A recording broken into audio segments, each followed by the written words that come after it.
So a few of you guys have messaged me and you asked me how I do my reviews. Am I just spitballing? Do I have a system or whatever? So today I'm going to tell you guys about two things, my review system and my upcoming first annual Geeky Amreeki Shocktoberfest.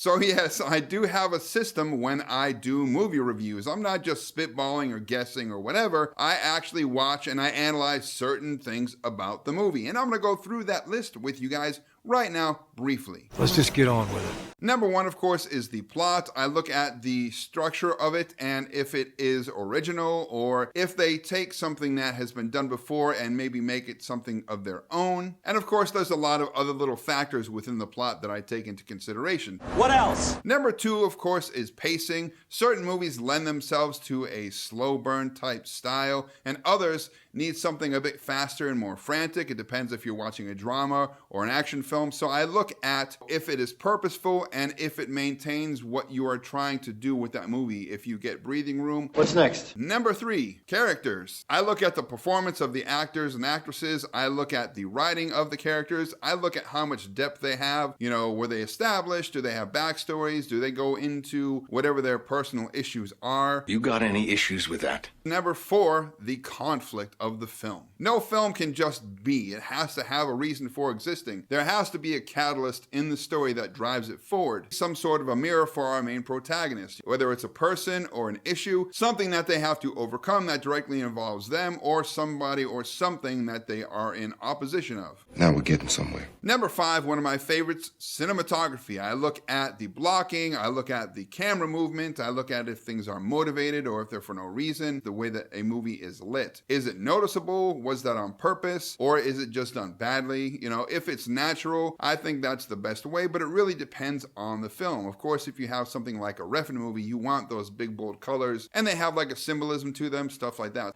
You know what I'm talking about? Number six, I look at the editing. Do the cuts blend scenes together? Like if somebody's standing up and it goes to a cut, are they already standing or is the movement continued? You know, is it natural? Does it feel right? Are the cuts appropriate? Do they distract too much? I recently watched this Enter the Anime and there was so much crazy editing in there and it didn't really have a reason for being and it just distracted with the anime that they were talking about. As much as I like the content, I was turned off because of that editing. You're nearly there, son. Number seven, I look at the visual effects and the color grade. So when I say visual effects, yes, it could be CGI. It could be a bunch of, green screen stuff like at the end of Black Panther, which was obviously very bad. Or it could be something like how David Fincher or Martin Scorsese put different things in the background of their shots that you would never know are even CGI. They blend seamlessly and they just look really cool and they add to the atmosphere of the shot and of the movie. And of course, something that I do a lot of, color grading. Color grading can make or break a film. So many people rely on that teal and orange still. Sometimes you want a more natural look. Sometimes you don't want to look like, you're in this Mexican town like people love to do. Whenever you watch a movie that is in America and Mexico, America looks nice and bright and blue. And when they show Mexico, it's always like dark and orange and dingy, which is a little weird because that country's pretty vibrant. We're this close to the finish. And number eight, sound and music. Obviously, visuals are important in a film, but as a filmmaker, I know that sound definitely makes or breaks your movie. I did this really great documentary about the George E. Orr Museum in Biloxi, Mississippi. The problem was I just happened to be driving through the town that day. I didn't have microphones. I just had my camera with me. So I went in and I shot a bunch of stuff. I asked them if I could make a documentary about the museum because I just thought it was really interesting. So I did it right there on the spot with no planning and no microphone. So visually it looks great, the information is great, but it sounds kind of crappy. So sound editing and sound design are all very important. There's so many things, like if you watch Ghostbusters or you watch Jurassic Park or Star Wars, there are certain sounds in there that you know right away, even if you don't see what's going on the screen. If you're out and about and you hear a noise, you remember it. You're like, oh, that's the Tyrannosaurus Rex roar from Jurassic Park, or that's the proton packs from Ghostbusters turning on. You know them because that sound design was so brilliant. And of course, there is the music. Does the music enhance the movie? Does it distract? Is it just forgettable like pretty much every Marvel movie ever made so far? Sometimes you don't want any music in certain parts of the movie. It can really mess it up. Like if I'm watching a high-speed car chase or motorcycle chase, I don't want music. I want to hear the engines and the screeching, and I want to hear, the driver breathing really heavy because they're scared or nervous or they're really concentrating, that kind of thing. Now, sometimes the music will work. You do a little mix of both. You do sound effects and the engines and stuff, and then you add that music kind of like in Death Proof. Sounds great.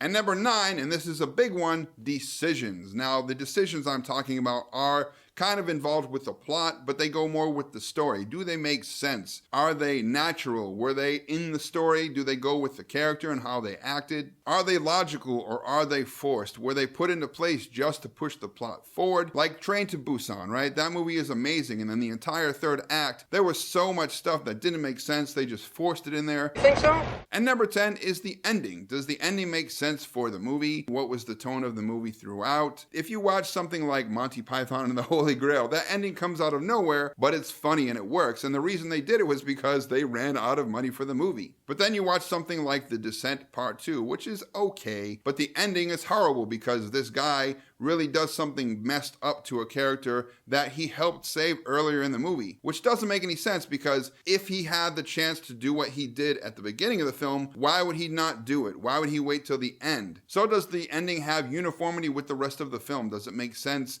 in the context of the movie? Does it give you satisfaction as a viewer? Finish it up. So those are the 10 things that I look at when I'm doing a review. It does help keep the reviews more uniform, and it helps them be more cohesive, and it lets people kind of get to know how I look at things. There are only a few YouTubers that I watch that I enjoy their reviews, and I've gotten to know how they do their reviews, which is much different than how I do mine, but I can almost always predict what they're going to give at the end of their video as a score by what they said during their breakdown. And that's basically what I want to happen with you guys. I want you to watch my reviews, and as I'm talking, you can kind of figure out where I'm going with the score. You can kind of figure out how my mind works, and if it gels with what you think about films. And if it does, then you're kind of on the same wavelength. You could say, you know what, I kind of think that same way, so maybe I'll let this one pass and I'll go ahead and get it when it's streaming or on Blu-ray or whatever. But that's enough about my review system. Now you guys know that I have one, and I'm not just pulling stuff out of the air and making things up. You're so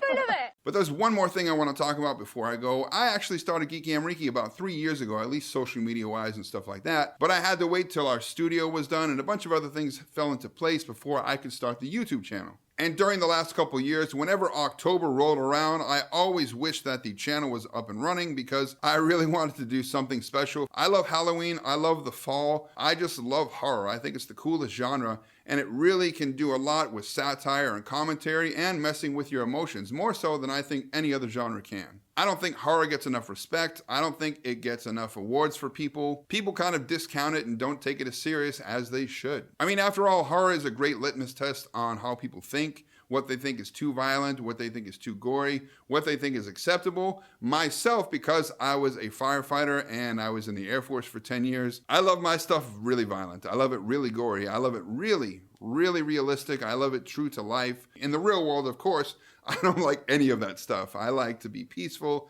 and sit back and chill and hope that everybody else does the same. Basically, what I'm trying to say is for the month of October, my first annual Halloween Shocktoberfest, I'm going to give you guys horror review after horror review. And the thing is, every movie that I review is going to be a movie that I make sure I haven't seen yet, so that I can talk about it on an emotional level and, of course, on a filmmaking level. So if you love horror, I hope that you come back to the channel and you watch all of these episodes because I'm really going to put a lot of effort into them. They're going to be a little shorter and snappier than my usual reviews are, but that's because I'm going to be doing so many. And as you can see, I have this whole long list of horror films, none of which I've actually seen. So I'm looking forward to watching them. This list is tentative. If there are horror movies you really want me to check out, let me know in the comment section below, and I might substitute something off of my list for what you suggest. So that's it for this episode. I hope you guys enjoyed it, and I'll see you in October for my first annual Halloween Shocktoberfest, baby.